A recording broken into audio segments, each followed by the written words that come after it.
Steve Park is off into the infield. Another car ball over on his lid. It's Parkindale Jr. Terrible crash.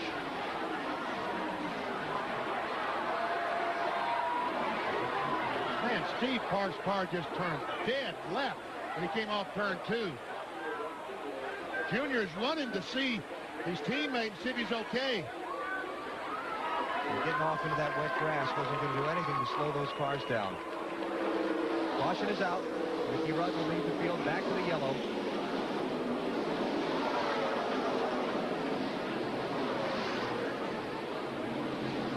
You can see Park moving inside the car, looking through the back glass. He's trying to get himself unwrapped around the roll bars to get out. Yeah, he's definitely moving in there. That's a great sign. The car hit that inside guardrail, which is a guardrail instead of a wall. And Rusty Wallace got a piece of it.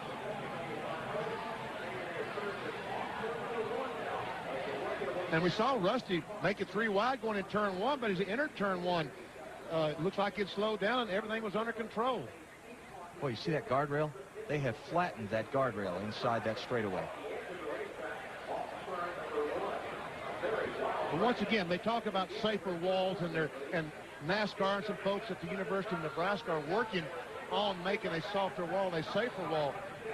And what they're talking about is a wall like that that gives on impact rather than just sits there and makes the car and driver absorb all the energy.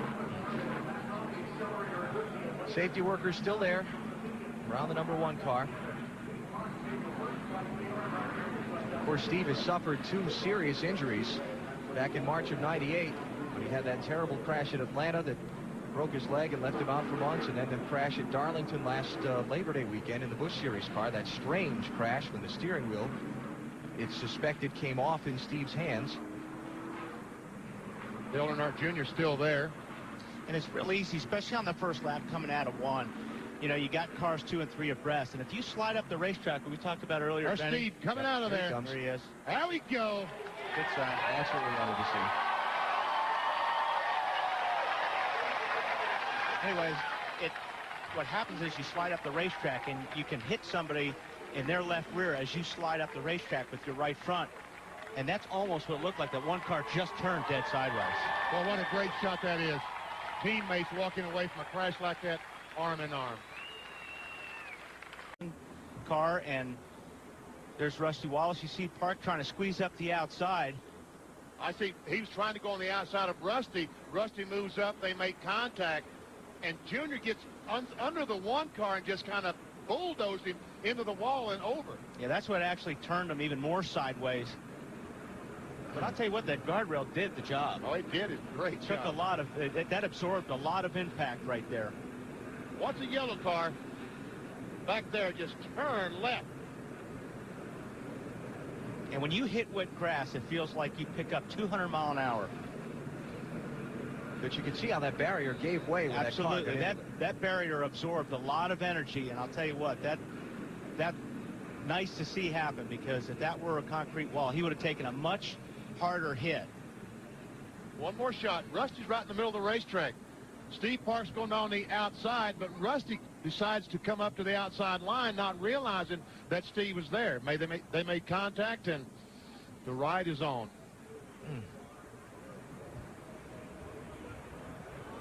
Look at that barrier give. Thank goodness. But again, that's one reason that Steve was able to walk away arm in arm with Dale Earnhardt Jr. because of that wall that did give. Absolutely. I agree with that 100%. And, you know, the spotters on the roof here at Pocono are a long way away from where Rusty Wallace and Steve Park were racing. He's not running, and he's very slow in the tunnel corner. I don't know that he can coast back. He is on the access road, not on the racetrack. Haven't seen the caution since the rain at lap 25. We're at lap 104 now.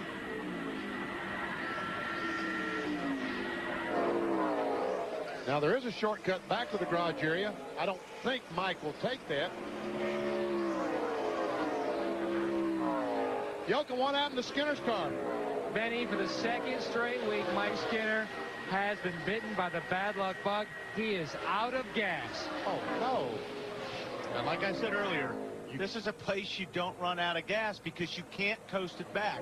Unless you run out of gas between turn 2 and 3, you're not going to make it. Skinner last stopped at lap 62. We were at 104. He's run out, and he has brought out the caution flag. Yes, Jeremy Mayfield, a heavy crash.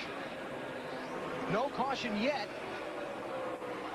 The flagman on the starter stand still has not waved the caution flag.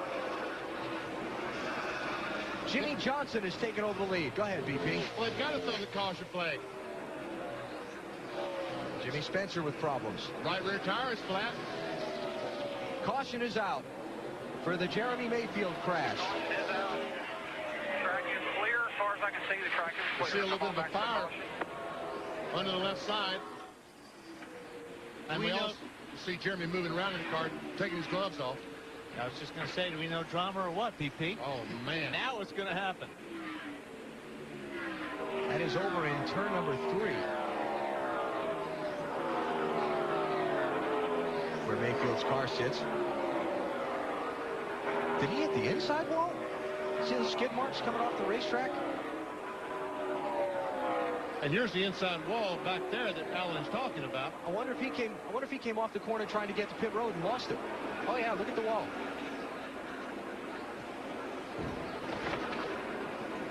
Let's see.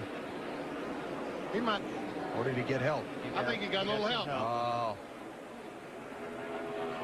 Oh, that's where Jimmy Spencer got his right rear flat. Oh. Man, that was heavy contact. Wow. And Jeremy steers that thing, almost saves it, but it finally can't catch up with it. Hits the 41 car and watch as he goes down and bam into that wall. That's a sudden stop. Yes, it is. One more view on it from overhead. Wait.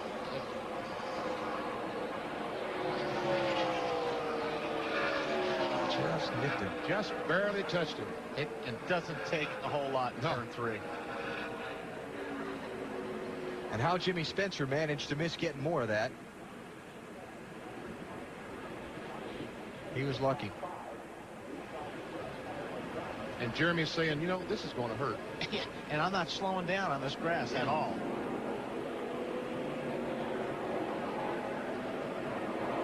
Tore up race car from that.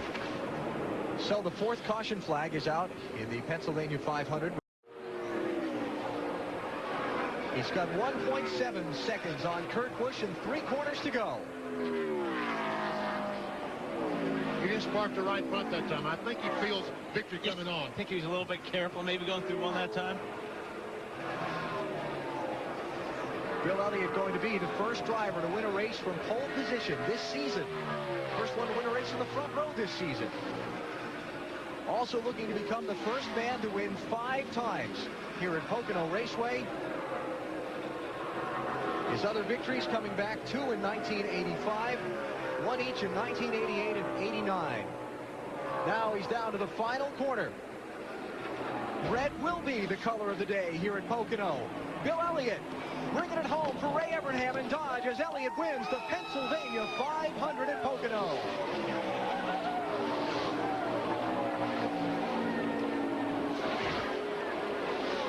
Kurt Busch will finish second. Sterling Marlin